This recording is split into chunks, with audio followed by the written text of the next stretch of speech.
সকলকে জানাই শুভ নববর্ষের প্রীতি ও শুভেচ্ছা। বড়দেরকে আমার প্রণাম ও ছোটদেরকে অনেক অনেক ভালোবাসা।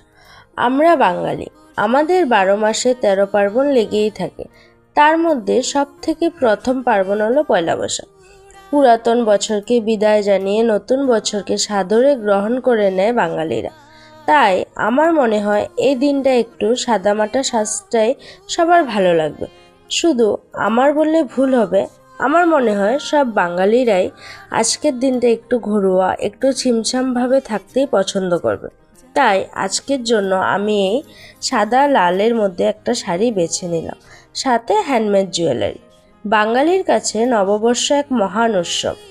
এই দিনের জন্য ঘরবাড়ি, দোকানপাট সব কিছু নতুন রঙে সেজে ওঠে।